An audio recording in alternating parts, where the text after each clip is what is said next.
પાઠ 6 પ્રાણીઓમાં પ્રજનન. પ્રશ્ન 1. પ્રાણીઓમાં પ્રજનન કેટલી રીતે થાય છે? 2 રીતે. કઈ કઈ? લિંગી પ્રજનન અને અલિંગી પ્રજનન. બીજો પ્રશ્ન, મરઘીના બચ્ચાને શું કહે છે? પિલ્લું. ત્રીજો પ્રશ્ન, કયા પ્રાણીઓમાં અંડકોષ મોટો હોય છે? શાહમૃગ. પ્રશ્ન 4. નરજન્યુઓને શું કહેવાય? શુક્રકોષ. માદાજન્યુઓને? અંડકોષ.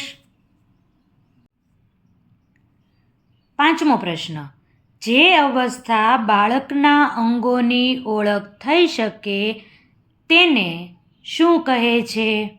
ગર્ભ. છઠ્ઠો પ્રશ્ન, મરઘીના ઈંડામાંથી બચ્ચું બનવા કેટલો સમય લાગે છે? 3 અઠવાડિયા. સાતમો પ્રશ્ન, દેડકાના ઈંડામાંથી શું બને છે? ટેડપોલ.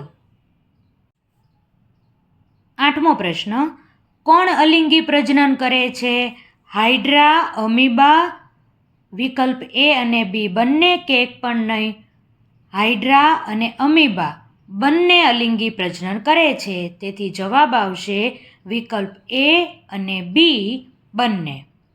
નવમો પ્રશ્ન, હાઇડ્રામાં કેવું પ્રજનન થાય છે? કલિકા સર્જન. પ્રશ્ન 10. એક યુગ્મનજમાં જોવા મળતી કોષ કેન્દ્રોની સંખ્યા કેટલી હોય? 2. બંને કોષ ભેગા થાય એક કોષમાં એક કોષ કેન્દ્ર, તો કેટલી સંખ્યા થઈ? 1 + 1, 2.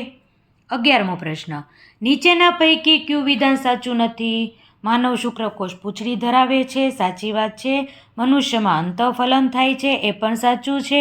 સ્ટારફિશ બાહ્ય ફલન કરે છે, એ પણ સાચું છે. મરઘીમાં બાહ્ય ફલન થાય છે, એ ખોટી વાત છે. મરઘી છે તે મનુષ્યની જેમ અંતઃફલન જ કરે છે, તેથી કયું વિધાન સાચું નથી? મરઘીમાં બાહ્ય ફલન થાય છે, એ ખોટું વિધાન છે.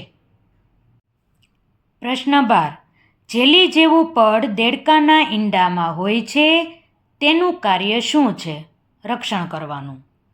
13મો પ્રશ્ન, જેમાં સજીવ 2 સંતતિ ઉત્પન્ન કરે છે તેને શું કહે છે? દ્વિભાજન.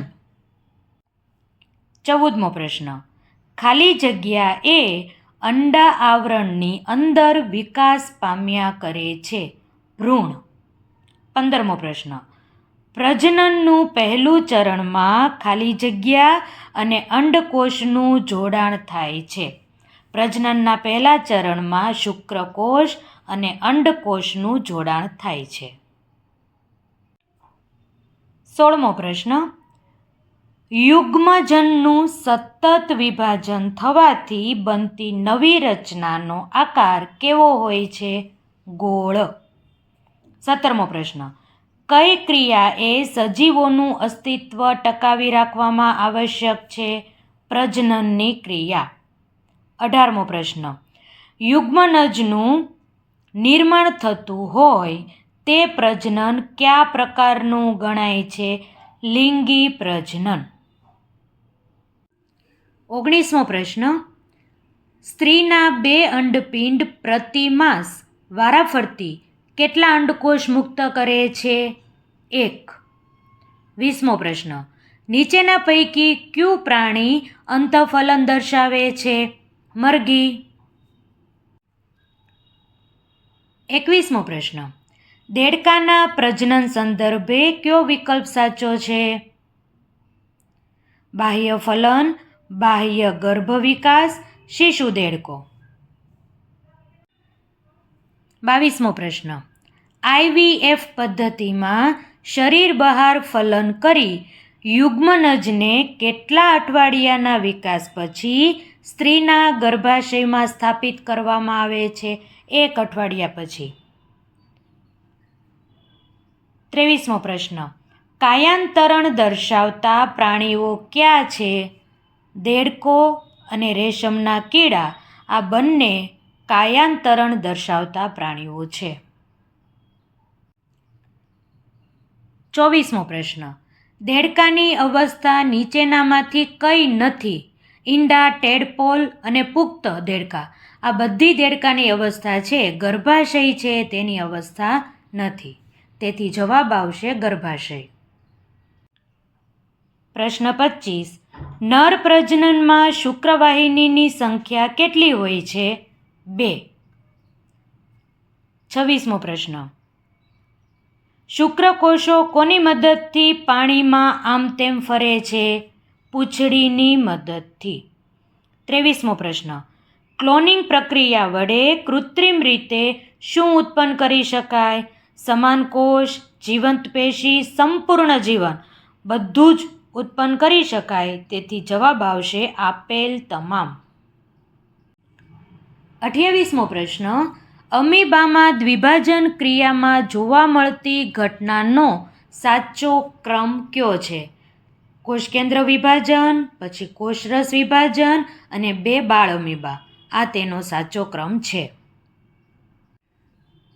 29મો પ્રશ્ન. ડોલી ઘેટીનું મૃત્યુ શરીરના કયા અંગમાં રોગ થવાના કારણે થયું હતું? ફેફસામાં. 30મો પ્રશ્ન. સસ્તન પ્રાણીઓ અપત્ય પ્રસવી છે પરંતુ અપવાદ છે. ચામાચીડિયું, ડોલ્ફિન, બતક ચાંચ કે એક પણ નહીં? બતક ચાંચ. 31મો પ્રશ્ન. કયા પ્રાણીમાં એક જ પિતૃ વડે લિંગી પ્રજનન થાય છે? અળસિયું.